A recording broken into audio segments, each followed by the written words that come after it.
진실 추적자 사건 반장 시작합니다. 자, 국민의힘 전당대회 중계 관계로 시작이 많이 늦었습니다. 우리 가족 여러분께 죄송하다는 말씀 먼저 드리죠. 자, 적반하장, 방귀 낀 사람이 성낸다. 옛 성현들이 바로 이럴 때 쓰라고 만든 말 아니겠습니까? 이렇게요. 자, 지난달 30일 충남 부여의 한 도로입니다. 저쪽 빨간 원 주목해 주십시오. 곧 큰 사고 칩니다. 자, 옵니다. 꽝. 자, 이럴 때 말이죠. 죄송합니다. 다친 데 없으신가요? 라는 말을 해야죠. 그걸 기대했던 블랙박스 차량 운전자. 하지만 이내 들려온 말은 아직도 사자가 그런지 아직도 사자가 그런지 자, 역주행을 하고도 피해 차량을 탓하는 이 어처구니 없는 현실. 정말 안타깝습니다. 자, 오늘 준비한 사건 해시태그로 소개해 올리죠. 자, 고 황예진 씨를 폭행한 남성 예진 씨가 쓰러지자 119가 아닌 112에 먼저 신고를 해 골든타임을 놓쳤고, 신고 과정에서도 왜 자는 척을 하는지 모르겠다, 이런 거짓말을 했습니다. 자, 가수 영탁 씨 소속사 대표가 음원 스트리밍 수 조작, 그러니까 음원 사재기를 한 혐의로 검찰에 넘겨졌습니다. 영탁 씨는 무관하다, 이런 주장을 하고 있습니다. 자, 미성년자인 아들과 그의 친구들까지 동원해 이 채무자를 살해하고 유기한 비정한 아빠. 법원은 징역 25년을 선고했습니다. 자, 앞서 뉴스특보 보신 대로 국민의힘 전당대회에서 윤석열 후보가 20대 대선 국민의힘 후보로 최종 확정됐습니다. 자, 민주당의 이재명 후보와의 본격적인 대선 레이스 이제 막을 올린 건데요. 하지만 사건 반장은 사건 반장의 길을 묵묵히 갈 것입니다. 정치 얘기하지 않는 유일한 시사 토크쇼. 대한민국과 전 세계 동포 가족 여러분의 시선을 모아서 출발합니다.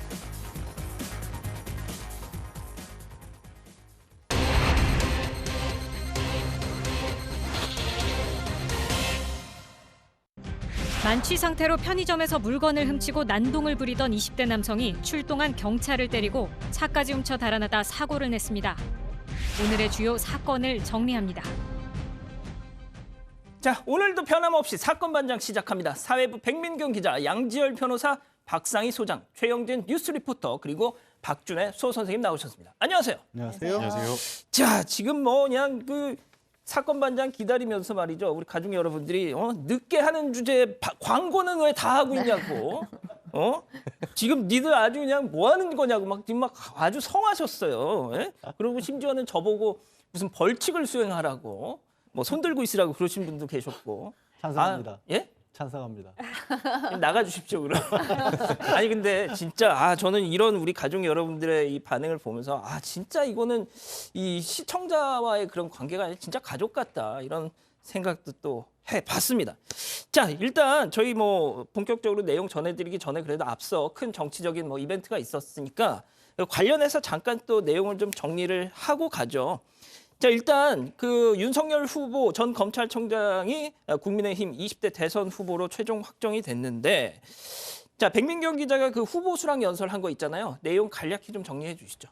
네, 윤석열 후보는 수락 연설에서 제 경선 승리 이 정권이 두려워하고 뼈아플 것이라며 3월 9일을 법치, 공정, 상식이 돌아오는 날로 만들겠다고 말했습니다.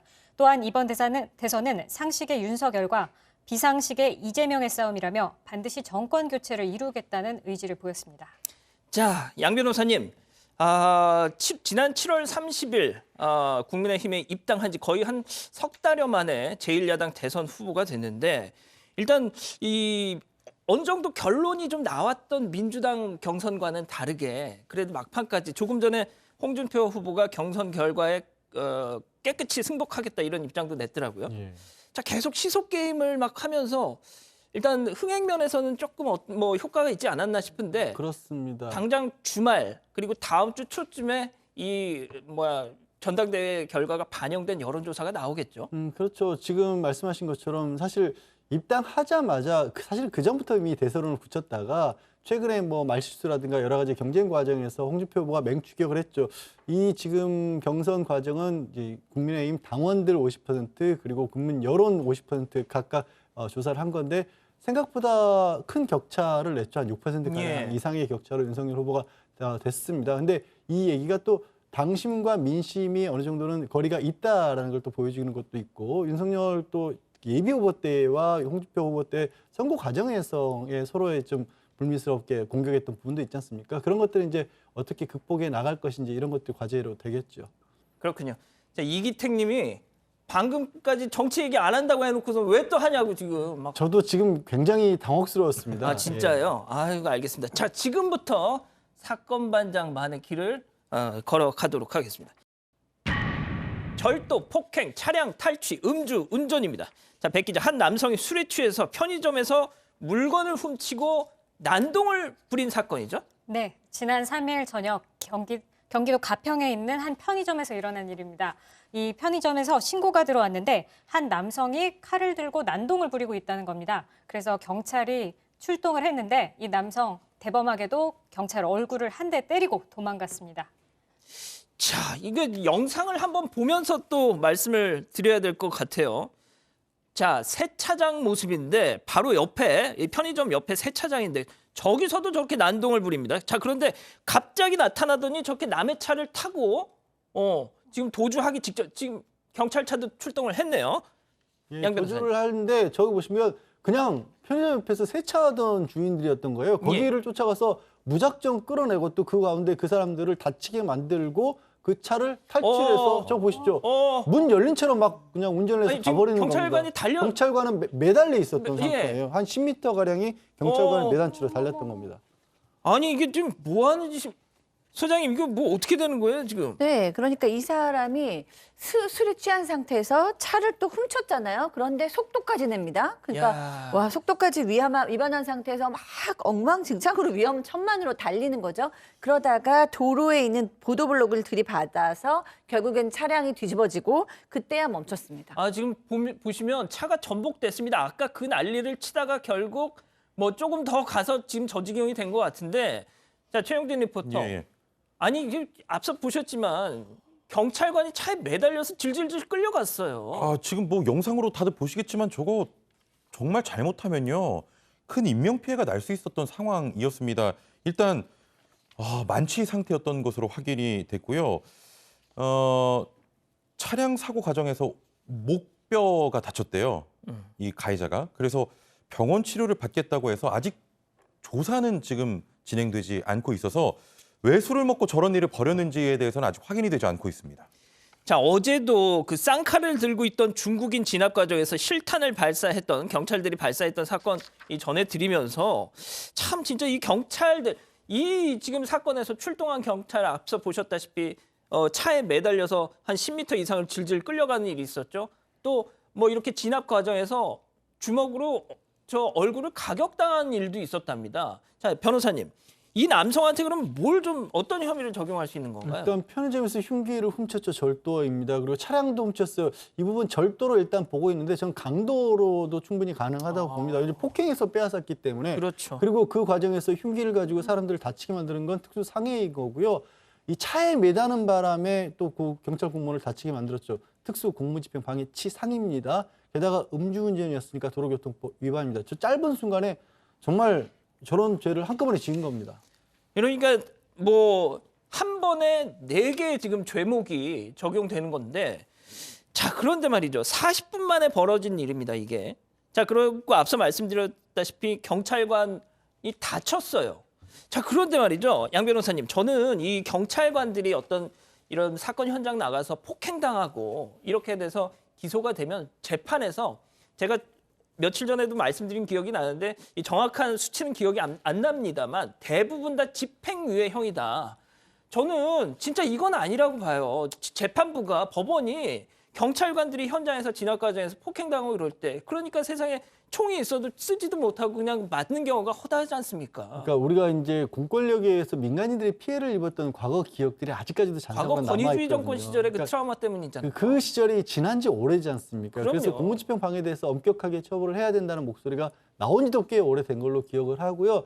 이 사안 같은 경우도 경찰 간부는 부상을 입혔기 때문에 특수공무집행 방해치상은 법적으로는 3년 이상 징역입니다. 그래서 거기에 더해서 뭐 음주라든가 폭행, 절도까지 다 들어가 있기 때문에 이 정도라면 사실은 정말 엄벌을 피할 수 없도록 해야 한다고 저는 생각합니다. 자, 꼭 좀 엄벌에 처해졌으면 싶습니다. 자, 오늘 사건 이렇게 정리하고요. 다음 오늘 인물 이어갑니다.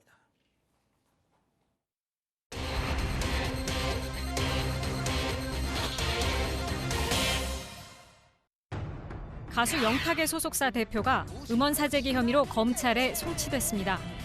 대표는 혐의를 모두 인정하면서도 영탁과는 무관하다는 입장을 밝혔습니다. 오늘의 주요 인물을 정리합니다. 자, 오늘 인물 체크 포인트 짚어보죠. 네가 왜 거기서 나와? 영탁의 이제 히트곡이죠. 예. 지금 나오네요. 지금 이 노래 들리시죠? 들립니다. 예. 예. 자, 그런데 이게 음원 사재기, 이 노래가 음원 사재기 혐의를 지금 받는 거 아닙니까? 일단 음원 사재기라는 게 뭐냐면 주로 무명 가수들이 업자에게 돈을 주고 뭐 컴퓨터, 휴대폰 등으로 특정 음원을 집중적으로 재생을 해서 차트 순위를 확 끌어올리는 그런 행동을 말합니다. 사실 그동안 요 불법 사재기가 굉장히 소문이 무성했는데 이번에 조금 일부 사실임이 밝혀진 겁니다. 자, 4일 서울경찰청은 영탁의 소속사 대표를 기소 의견으로 검찰에 송치를 했는데요. 이 대표는 영탁이 무명 시절이던 2019년 10월 조금 전에 들려드렸던 노래 네가 왜 거기서 나와의 음원 차트 순위를 높이기 위해서 이 마케팅 업자에게 3천만 원을 주고 불법으로 음원 스트리밍, 이른바 사재기를 의뢰한 혐의를 받고 있습니다. 자, 경찰은 영탁의 음원 사재기 의뢰 내용이 담긴 녹음 파일 등을 확보한 것으로 전해졌습니다. 자, 저희 JTBC가 한 5년 전쯤에 이 탐사 보도를 통해서 이 음원 사재기의 메커니즘에 대해서 저희가 보도를 해드렸던 적이 있는데 이런 식입니다. 중국에 한 공장이 있습니다. 자, 그 공장에 보면은 수백 대의 휴대폰이 딱 세팅이 돼 있어요. 이 공장에서 특정 가수의 음원을 지속적으로 그 휴대폰을 통해서 스트리밍하거나 다운로드 받거나 해가지고 그걸 갑자기 순위를 팍 띄우는 거죠. 자, 그런 식의 어떤 메커니즘을 가지고 음원 사재기를 이런다는 건데, 자, 이 의혹이 처음 불거졌던 게 지난해 초였단 말이죠. 자, 그런데 그때는 아니다, 모른다. 네, 모른다고 했었습니다. 이게 처음에 지난해 초에 온라인 커뮤니티 글을 통해서 이런 의혹이 있다라는 얘기가 나왔었는데 당시 영탁의 소속사 같은 경우는 모든 혐의를 인정한다라고 하지 않았고 사실 무근이라고 얘기를 했었습니다. 영탁 역시 내가 얼마나 정직하게 음악을 해왔는지 그건 모든 사람들이 알고 있다라면서 이 혐의를 인정하지 않았었습니다. 네. 자, 그렇게 지난해 초 처음 의혹이 불거졌을 때는 부인을 했지만 이번에는 영탁 씨는 아니고 영탁 씨 소속사의 대표가 모든 혐의를 인정합니다. 이렇게 또 입장을 바꿨네요. 네, 그렇습니다. 이제는 뭐 이렇게 안 했다고 우길 수가 지금 없는 상황이에요. 그래서 소속사의 대표가 인정을 다 했습니다. 그러니까 무명 가수로 있던 영탁의 노래가 너무 좋아서 알리고는 싶었는데 답답해하던 찰나에 2019년에 음원 스트리밍 방법에 대해서 알게 되었고 내가 개인적인 욕심에 하지 말아야 되는 행동을 했다라고 인정을 했어요. 그러면서 이번 사건의 혐의점을 모두 인정하고 깊이 반성하고 후회하고 있다라고 이야기했습니다. 자, 영탁 씨 소속사 대표는 인정을 했습니다. 자, 그렇다면 가장 중요한 사람, 영탁 씨 본인은 자신의 노래가 음원 사재기를 통해서 이렇게 수직 상승한다는 걸 알았습니까? 몰랐습니까? 일단 소속사 대표는 모르고 있었다라고 그렇게 얘기를 하고 있습니다. 영탁 씨는 모르고 있었다. 왜냐하면 영탁 씨는 이제 대표가 시키는 일에 대해서 음악 활동을 하는 것만 알고 있었지 회사에서 어떤 식으로 업무를 진행하는지에 관해서 정보를 전혀 전달받지 못했기 때문에 오히려 영탁 씨에게 미안한 마음이다라고 했는데요. 이 부분은 이제 확인을 해야죠, 수사 과정에서. 자, 일단 소속사 대표가 인정을 했고 검찰로 넘어갔는데, 자, 제가 알기로 말이죠. 이번 사건을 통해서 영탁 씨가 음원 사재기 의혹이 아니라 인정을 한 1호 가수가 됐다는 그런 불명예를 얻었다고 들었거든요. 예, 맞습니다. 2013년에 SM, JYP, YG, 스타제국 등 4개 엔터테인먼트가 사재기 관련 수사를 의뢰했습니다만 증거가 없어서 불기소 처분됐고요. 뚜렷한 성과를 내지 못하고 좀 흐지부지 된 바 있습니다. 그리고 지난해 그 래퍼 박경 씨가 일부 가수들의 실명을 언급하면서 또다시 이 문제가 증폭이 됐습니다. 당시 이제 명예훼손으로 벌금형을 받기도 했었고요. 자, 이번에 영탁 소속사 측이 인정을 하면서 음원 사재기 의혹은 처음으로 그 실체를 드러내게 됐습니다. 자, 지금 우리 가족 여러분들도 앞서 이 영탁 씨 소속사 대표가 했던 얘기, 이건 내가 한 것이고 영탁이는 몰랐다라고 한 그 해명에 대해서 아예 어떻게 가수가 모를 수가 있냐? 자기 노래를 자기 노래가 이렇게 차트에서 계속 올라가는데 그걸 가수가 모를 수가 있느냐라고 계속 의구심을 표하고 계세요, 우리 가족 여러분들이. 변호사님 생각은 어떠십니까? 글쎄 그것만으로 그럼 뭐 무명 가수의 곡이 갑작스럽게 이른바 역주행 같은 걸로 올라가고 무명 가수가 갑자기 스타가 되는 걸도 있지 않습니까?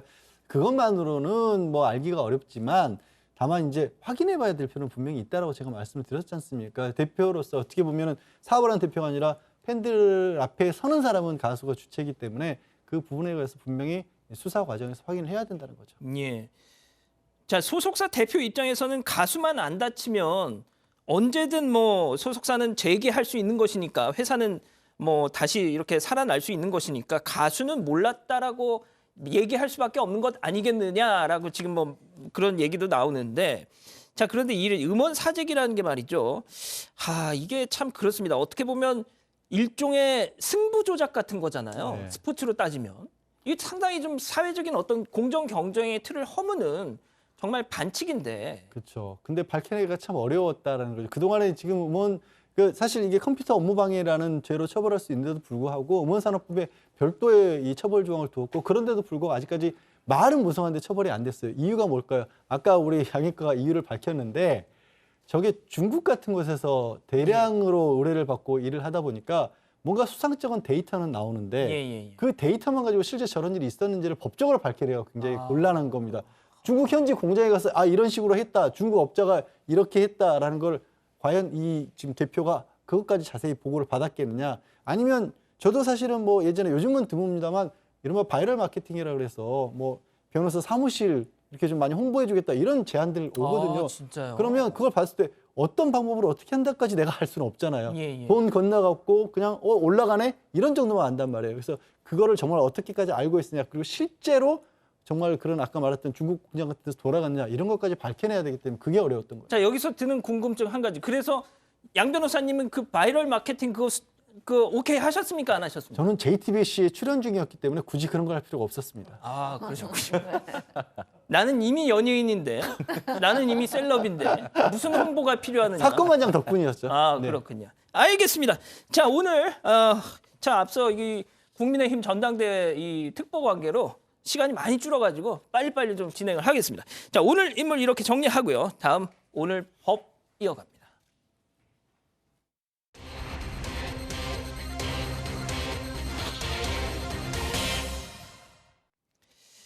자, 최영진 리포터. 지난 5월에 말이죠. 저희가 그때도 잠깐 뭐 전해드린 기억이 나는데 60대 남성이 갑자기 실종되면서 지금 벌어진 사건에 대한 재판입니다. 예, 그렇습니다. 지난 5월 10일 강원도 정선에서 식품설비 업체에 종사하던 한 60대 남성이 점심을 먹으러 나간 이후에 종적이 사라졌고요. 감춰졌고요. 이틀째 출근을 하지 않자 업체 직원이 실종 신고를 했습니다. 자, 수사 결과 60대 남성은 살해당한 후 안매장된 것으로 드러났는데요. 범인은 경기 오산에 거주하던 50대 남성이었습니다. 남성은 경찰에서 10여 년 전 피해자에게 식품 설비를 빌려줬고 그가 설비를 처분한 돈 1억 5천만 원 가량을 돌려받기 위해서 찾아갔던 것이라고 진술했습니다. 자, 제가 말이죠. 지금 뭐 빨리빨리 하고 또 말이 빨라지고 이러니까 우리 가족 여러분들이 박정훈 님이 딱 제 마음을 그대로 읽어주시네요. 아니, 정치부 회의를 단축 방송을 해야지 말이야. 뭐 하는 거냐고 지금. 예? 알겠습니다. 그럼 여기서 이번 재판 체크 포인트 짚어보죠. 자, 10대 아들과 그 친구들까지 동원입니다.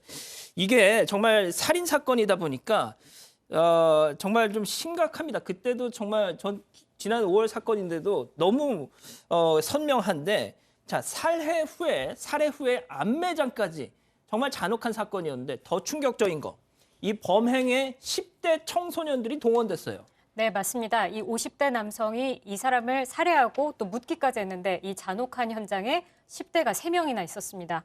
이 남성은 일단 피해자를 만나서 돈을 받기로 결정을 한 다음에 자기 아들한테 전화를 걸어서 내가 돈을 받으러 갈 일이 있으니 친구 2명을 구해라라고 말합니다. 그러고 나서 이 10대 아들과 10대 아들의 친구 2명이 현장에 같이 따라갔습니다. 자, 아니 변호사님, 10대들이 어떻게 보면 이게 뭐 저희가 이제 차근차근 뒤에 이제 계속 설명을 해드리겠지만 10대들이 해결사로 동원이 된 셈인 거잖아요. 그렇죠. 이른바 어깨처럼 자기 아들과 그 아들의 친구들을 동원했던 거예요. 게다가 이 돈을 받으러 가서 채무자가 천천히 빚을 갚겠다 가서 정말로 얘기를 하자라고 하는데 그 아들과 친구들을 동원해서 차에 강제로 태우게 됩니다. 그다음에 이 얘기한 것처럼 살해해서 안매장까지 하는데 아유. 그 과정에서 아들에게 매장을 돕도록 만들어요. 그러니까 자기 아들에게 이 묻으라라는 식으로 지시를 해서 이 아들이 뭐 아버지가 시키니까 손으로 흙을 파서 묻다가 나중에는 차에서 결국엔 장비를 가져와서 그런 묻는 일을 아들에게 시켰다는 거거든요. 이제 다른 친구들 같은 경우는 감금은 도와줬지만 그 직접적으로 사람을 해치고 묻는 데는 같이 가담을 안 했다고 합니다만 어쨌든 그걸 다 봤던 거 아니에요. 10대 3명이. 예. 한 명 아들은 직접 가담까지 했고. 자, 소장님도 이제 자녀를 키우시잖아요. 네. 아니 세상에 뭐 진짜 무슨 불가피하게 정말 나쁜 짓을 해야 되는 상황이면 그 부모가 하지 그걸 자식한테 이게 가능한 일입니까 이게? 더군다나 그러니까요. 자기 아들까지는 뭐 오케이. 왜 아들이 친구까지 불러가지고 그러니까요. 뭐 아들의 살인죄를 부모가 대신 뭐 썼다. 그런 뭐 건 이런 봤죠. 것까지는. 예. 예, 저희가 정서상으로 이해할 수 있는데 본인이 살인자가 돼서 살인자의 아들을 만드는 것도 사실 굉장히 아들의 인생에는 큰 일인데 아들을 살인자를 같이 만들어버리는 거잖아요. 그러니까 이 사람은 굉장히 좀 부성에도 없는 냉혈한이다라는 생각이 들고요. 과연 이런 성격이 이날만 일어났을 것이냐. 보통 때에도 가정폭력이 있었다거나 아니면은 뭐 아동 학대가 있었다거나 혹은 또 이제 뭐 정서적으로 가스라이팅이 있었다거나 이런 건 아니었을까라는 생각도 하게 됩니다. 자, 이 50대 남성 말이죠. 처음에는 묵비권을 행사하다가 나중에 결국 자백을 합니다. 자, 그런데 피해자를 감금한 혐의, 그러니까 피해자가 제 발로 들어와서 차에 탄 거지 내가 감금한 거 아니다. 뭐 그런다고 대세에 지장이 있겠습니까? 사람이 죽었는데, 사람을 죽였는데. 자, 그런데 아무튼 그거 하나는 또 부인을 했네요. 예, 이 50대 남성은 아들 친구들과 감금을 공모하지 않았고 말씀하신 것처럼 피해자는 자발적으로 차량에 탑승했다. 또 차량에서 겁을 먹거나 위축되지 않았기 때문에 내가 피해자를 감금하지 않았다. 이렇게 주장을 했습니다. 반면 살인 및 사체 유기는 자백을 했습니다.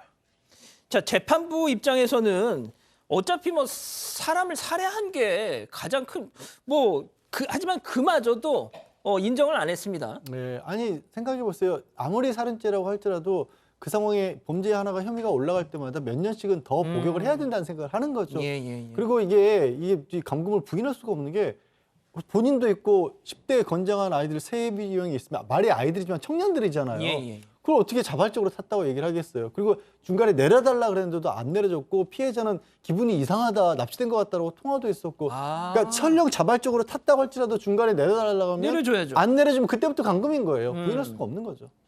자, 어제 1심 판결이 나왔는데 일단 함께 지금 아버지와 아들 그리고 친구들까지 이렇게 다 4명이란 말이죠. 자, 이 먼저 정신 나간 아버지 이 어떤 판결 나왔습니까? 네, 1심 재판부는 이 50대 남성에 대해서 25년의 중형을 구형했습니다.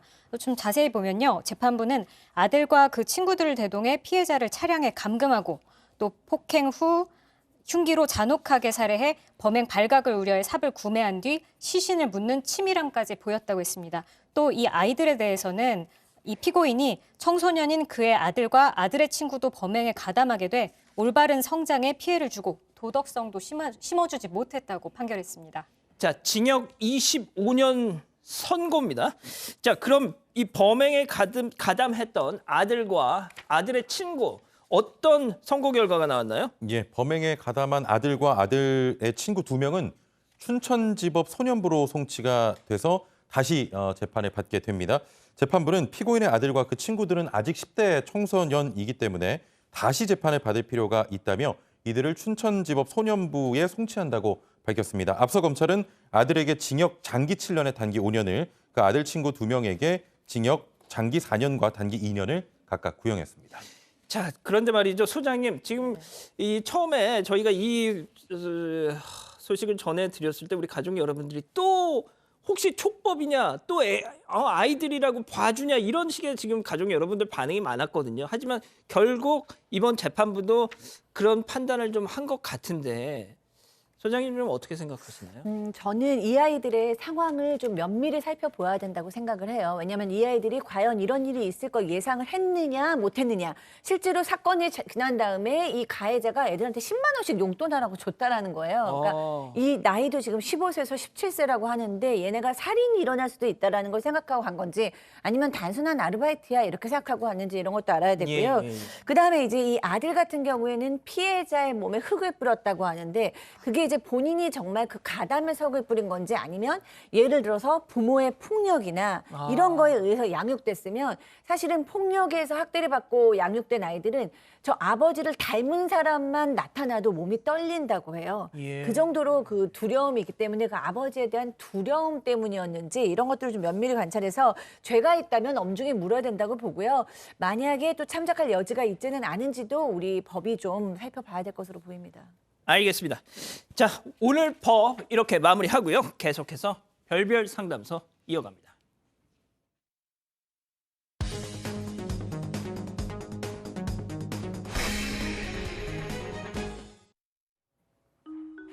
술도 마시지 않고 담배도 피우지 않는 양 씨의 유일한 취미는 온라인 게임입니다.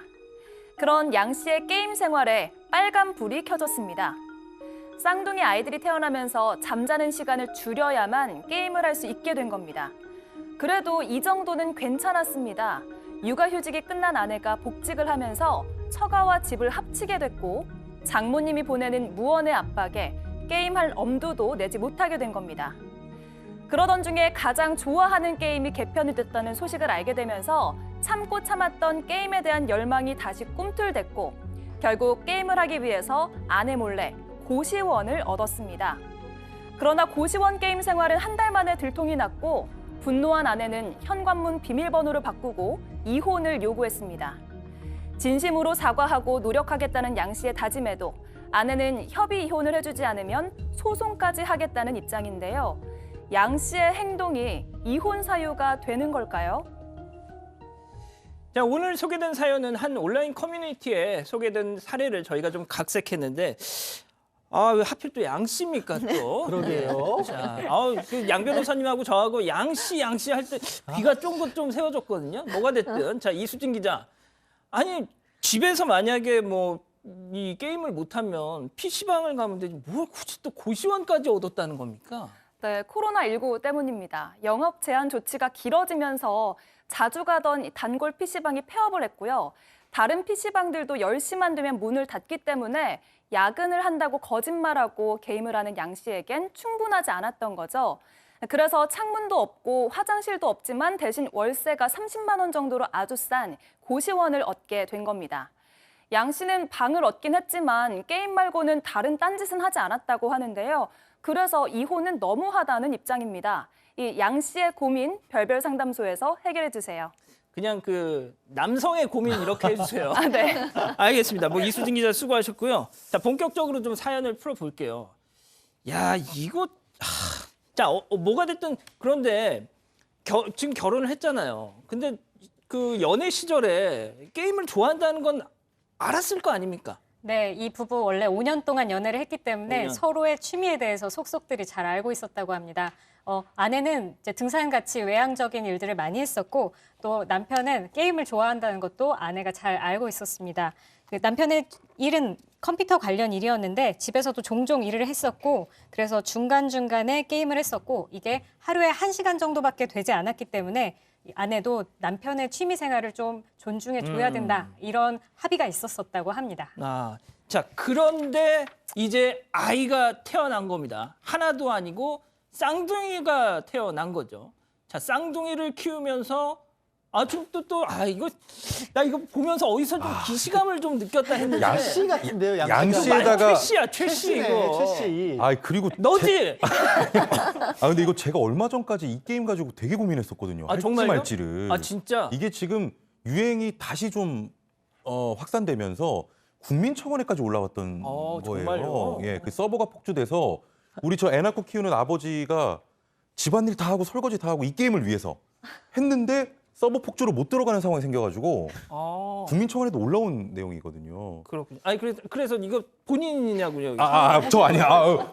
마치 제 얘기처럼 했네. 아빠잖아요. 저 제 사연은 아니고요. 아, 그래요? 예, 아무튼 이분 사연을 보면 두 사람 모두 아이를 좀 원했지만 쉽지 않았고 결혼 5년 만에 3번의 시험관 끝에 어렵게 쌍둥이를 이거 내 얘기인데? 뭐 아무튼 쌍둥이를 또 출산을 했습니다. 자, 그런데 아빠가 됐다는 기쁨과 함께 이 그 육아 스트레스에 좀 휩싸였던 거죠. 아이들을 돌보면서 게임도 하고 싶은 생각을 또 지울 수 없었고 아내와 아이들이 잠든 사이에 밤잠을 줄여가며 잠깐씩 게임을 했다고 합니다. 자, 그리고 이후에 그 처가에서 이제 들어와서 살아라 이렇게 한 거고요. 이렇게 좀 함께 사는 동안 저축도 하고 돈도 모아서 이제 나중에 분가해 이렇게 된 거고 처가살이가 생각보다 좀 눈치가 보여서 육아에 지친 아내와 장모님 눈치가 좀 보였기 때문에 게임은 집에서 못하겠다 이렇게 생각을 한 겁니다. 자, 지금 우리 그 게임 말이죠. 그 디아 불땡 그거 맞습니다. 맞고요. 맞아요, 그거. 예. 네. 그 양 변호사님, 제 회사 선배들 중에서도 처가살이 하는 분들이 몇몇 있어요. 그런데 집에를 안 가. 왜냐? 눈치 보이니까. 막 야근도 자청하고. 자, 그런데 이 살해자도 그러니까 처가살이 눈치도 보이고 게임은 또 해야겠고. 그러니까 뭐 본인 입장에서는 뭐 이렇게 욕구 불만을 해소할 창구가 없었던 것 같기도 해요. 그렇죠. 그러니까 사실 꼭 처갓집에서 뭘 대우를 잘 못해줘서가 아니라 어쨌든 좀 불편할 불편하죠. 수밖에 없지 않습니까? 당연히 그런 거니까. 근데 이제 다행인 건 아내가 그래 좋다. 너 그게 굉장히 힘들어하는 거 아니까 하루 2시간은 게임을 해라라고 처음에 허가를 해줬대요. 2시간이 긴 것 같지만 게임 좋아하는 분들의 입장에서 한 2판 하면 끝나는 겁니다. 근데 그런가요? 문제는 아까 조금 전에 최영진 본인이 최 씨가 얘기를 했지만 이게 동시 접속사가 너무 몰리는 인기 게임이다 보니까 기다리는 데만 2시간이 걸리는 거예요. 세상에. 기다리면 2시간 걸리니까 아니 2시간 하고 게임 잠깐 한 판 끝나지도 않았는데 벌써 그때부터 아내는 쟤 2시간만 하게 해놓고 지금 몇 시간째 안 시간 되는 됐다. 거야. 그런데 이제 또 장모님 계시잖아요. 장모님 보기에는 아니 쌍둥이가 이건 앵앵거리고 있는데 우는데 너 왜 내 딸한테만 뚝박 육아를 시켜? 애비란 사람이 컴퓨터 앞에 앉아가지고 2-3시간을 저렇게 있냐. 그렇게 나오니까 아내들 입장에서도 아니 우리 엄마가 저렇게까지 또 역정을 내는데 그래도 꿋꿋이 지키고 앉아있단 말이야. 아무리 내가 하라고 했다지만 저건 너무한 거 아니야. 이렇게 돼버리는 거예요 또. 예. 지금 최영진 씨 막 얼굴이 그냥 막 지금 예. 자, 그런데 백 기자 아니 좋습니다. 욕구 불만도 좋고 게임 뭐 이렇게 하고 싶은데 못하게 해서 화나는 것도 오케이. 그렇다고 세상에 고시원까지요. 이거는 아닌 것 같은데 이거는 약간 병적인 것 같은데요. 이게 좀 사연이 있습니다. 이게 이 남성이 양 씨가 새벽에 계속 게임을 했었다고 했잖아요. 근데 가족들한테 걸리는 일이 생겼습니다. 어떻게 됐냐면 이제 새벽에 아기가 아파가지고 막 울게 됐는데 그 상황에 장모님도 깨고 또 아내도 깨가지고 아이를 보고 있는데 이 양 씨가 게임을 하고 있는 모습을 그때 딱 들킨 겁니다. 그래가지고 이제 장모님은 생활비도 안 받고 계속해서 애를 봐줬는데 기껏 하는 짓이라고 이제 게임이냐 이렇게 얘기를 하고 아내도 애가 아픈데 어떻게 게임을 할 수가 있어 이렇게 하다 보니까 회사 가까운 곳에 고시원을 싼 곳을 얻어서 여기서 야근을 한다고 하고 주 2-3회 아주 정기적으로 게임을 했었다고 합니다. 야, 그런데 우리 가족 여러분들은 이상하게도 남편 조금 그래도 이해가 간다 뭐 이러시네요. 이상하네. 자, 평소 야근이 잦았다고 그랬잖아요. 근데 이거 어떻게 하다 들킨 거예요? 바보같이. 그 아내가 바보 같죠. 예. 아내 생일이라 다 같이 왜 이렇게 모여서 바보 같았어? 들키지 말라 그랬잖아. 예. 식사를 하던 중에 고시원 주인에게 전화가 온 겁니다. 한 달 월세를 선금으로 내고 이제 이용을 했다가 계약 기간이 끝나죠. 그래서 그 고시원에서 어떻게 할 거냐, 정식으로 계약서 쓸 거냐, 뭐 연장할 거냐, 아니면 방 빼라 이런 전화가 온 겁니다. 그래서 당황하면서 휴대전화를 들고 밖에서 좀 나가는 그 남편을 이상하게 본 아내가 전화기를 빼앗아가면서 이 고시원 생활이 결국 들통나게 됐습니다. 자, 소장님 여기서 좀 판단을 내려주시죠. 뭐. 네?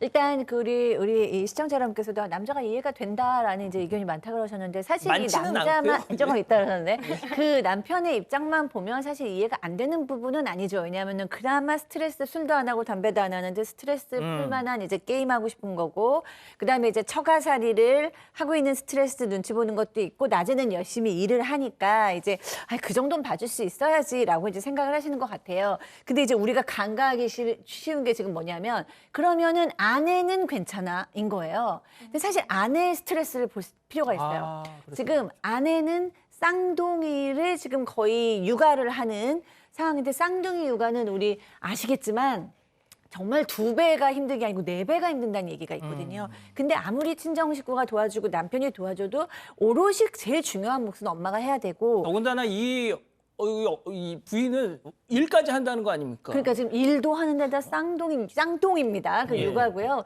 그다음에 이 여성 아내의 원래 성격이 등산도 좋아하고 사람들 만나는 것도 좋아하고 굉장히 외향적이고 활발한 분이래요. 그러면 나도 얼마나 스트레스를 풀고 친구도 만나고 등산도 가고 싶어요. 근데 그거 다 그렇겠죠. 참고 아이들 보고 있는데 도대체 남편이 또 한 명의 3번째 쌍둥이 아들인지 그러네요. 이러니까 이 애가 스트레스가 하나 더 지금 있네. 굉장히 있는 거죠. 반성 좀 해요 좀. 아니 지금 장모님 보고 계신다니까. 지금? 그러니까 한번 봐주시면 안 될까요? 이혼까지 갈 정도인가요 이게? 알겠습니다. 자, 그럼 이게 웃을 얘기는 아니고요. 자, 이쯤에서 별별 상담소 오늘의 궁금증 짚어보죠. 자, 결국 이겁니다. 게임 하려고 고시원 얻은 남편. 나 진짜 난 갈라 설 수 있느냐 없느냐. 변호사님 정리해 주시죠. 글쎄요, 뭐 생각하기 나름이겠지만 게임을 했다라는 것만 보면, 그러니까 다른 어떤 뭐 본인이 술도 안 마신다는 거 아니에요. 다른 취미도 없고. 그리고 보통 무슨 어떤 일에 중독돼서 이혼 사유까지 가려면 그것 때문에 가정 경제를 돌보지 않는다거나 가사를 아예 소홀히 해서 게임 중독이 문제가 아니라 그것 때문에 부양 의무 자체를 게을리한 경우 이럴 예. 때는 이제 뭐 인정이 됩니다. 특정 종교에 빠졌다거나 취미 생활로 뭐 집을 나가다시피 했었을 때 그런 건 인정이 되는데 이 하루 2시간 나중에 이 남편이 일주일에 3번 1시간씩만 하게 해달라고까지 얘기를 해요. 아이고. 그래서 화가 나신 것도 이해는 가지만 예. 이혼 사유까지 가기는 이것만 가지고 이혼 사유까지 가기는 좀 어렵지 않나 싶습니다. 그렇군요. 알겠습니다. 자, 오늘 역시 또 시간 문제로 빨리빨리 진행을 하죠. 별별 상담소 이렇게 마무리하고요. 사건 상황실 넘어갑니다.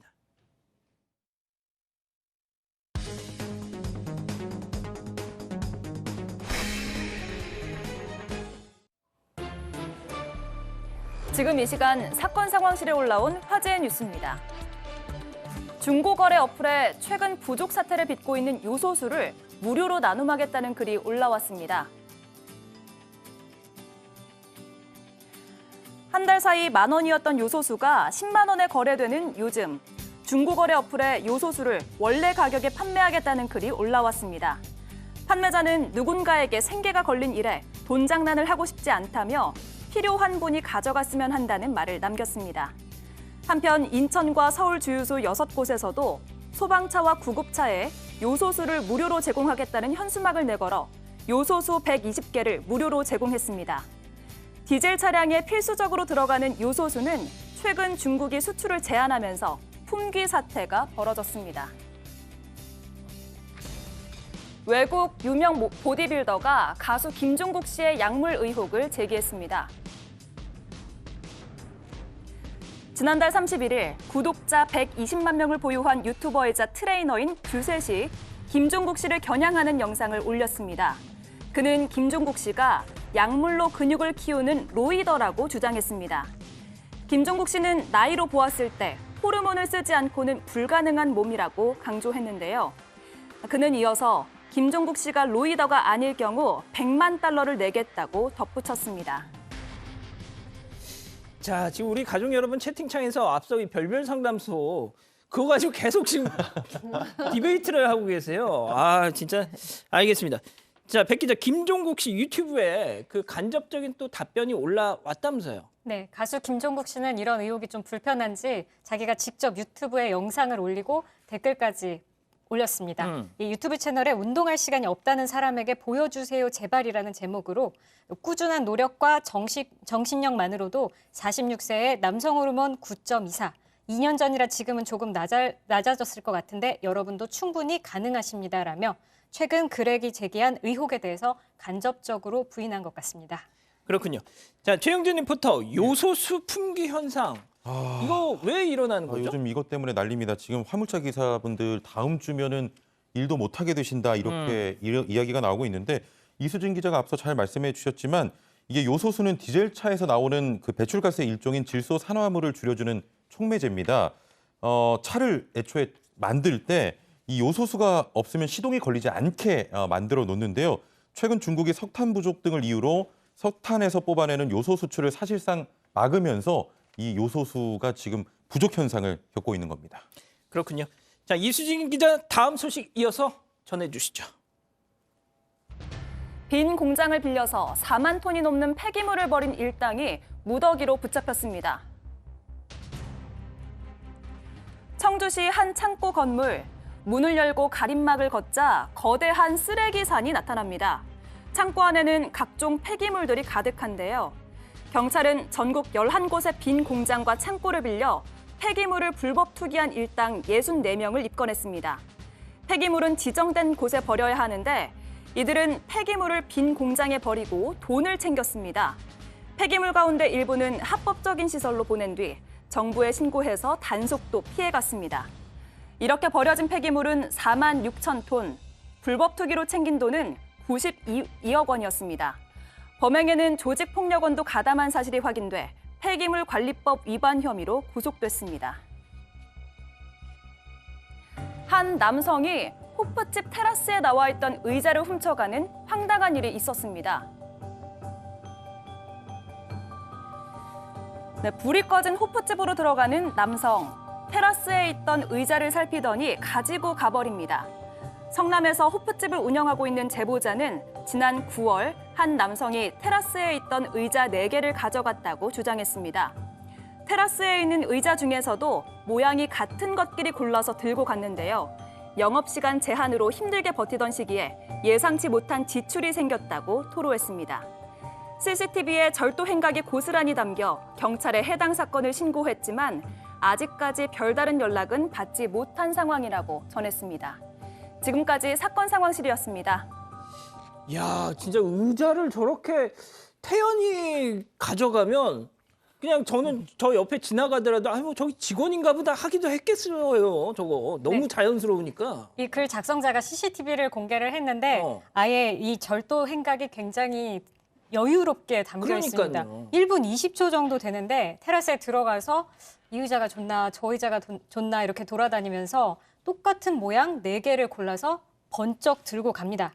그래서 이 작성자는 코로나 때문에 힘든데 의자까지 다시 사게 생겼다. 이 신고한 지 2달이나 됐는데 아직까지 연락은 없다고 합니다. 그렇군요. 자, 빌린 건물에 쓰레기산, 거기에 또 조폭이 있다. 자, 그러면 말이죠, 변호사님, 이 공장 창고에 있는 폐기물, 이거 누가 치워야 됩니까? 그 폐기물 처리법상 저런 곳들은 지정된 곳에 버려야만 하죠. 그래야 이제 오염수라든가 다른 어떤 공해를 유발하지 않기 때문에. 그런데 저 곳이 있는 땅이 어디입니까? 이 공장 주인의 땅이잖아요. 그러니까 일단은 공장 주인이 저거를 치워야 되는 겁니다. 원래는 저게 정상적인 경우라고 한다라면 저게 버린 게 아니라 임대차를 한 이 임차인이 빌린 사람이 원상회복 의무 차원에서 치워야겠지만 그럴 대상물도 아니었던 거예요. 그러니까 사람이 없으니까 땅 주인이 그냥 물어야 되는데 저거 치우는 데만 그러면 아유, 저 일당들이 90억 원의 이익을 얻었다는 얘기는요. 맞아요. 그 90억 원의 그 손해를 고스란히 저 공장 그러니까요. 주인들이 다 뒤집어 쓰게 생긴 그런 상황인 겁니다. 진짜 저런 양심불량. 아이고, 알겠습니다. 자, 오늘 조금 뭐 파행적인 좀 단축 방송이 부득이하게 이렇게 이루어지고 있는데요. 자, 오늘 또 시청자 우리 가족 여러분 사연 하나만 좀 짧게 하나 전해드리겠습니다. 자, 오늘 사연의 주인공은 이 사반 가족 김채원님입니다. 강아지를 찾고 계신다는데 보여주시죠. 예, 바로 이 녀석입니다. 이름은 모카하고요. 지난 3일 경기도 파주시 야당역 근처 한빛마을 아파트 사거리에서 실종됐다는 겁니다. 개농장에서 구조돼서 입양 대기 중이었는데 이동 중에 차에서 뛰어내려서 사라졌다는 거죠. 이 채원님 외에도 정말 많은 이 가족 여러분들이 저희에게 부탁을 하셨고 예, 그렇게 좀 간청을 하셨습니다. 그래서 소개를 해드리는데 이 결정적 제보를 해주신 분께는 100만 원을 살해하겠다고 할 정도로 간절하신 모양입니다. 우리 가족 여러분 잘 한번 눈여겨봐 주셨으면 좋겠네요. 감사합니다. 자, 잠시 30초간 전하는 말씀 듣고 다시 오겠습니다. 채널 고정, 리모컨, 마우스 둘 다 톤터치.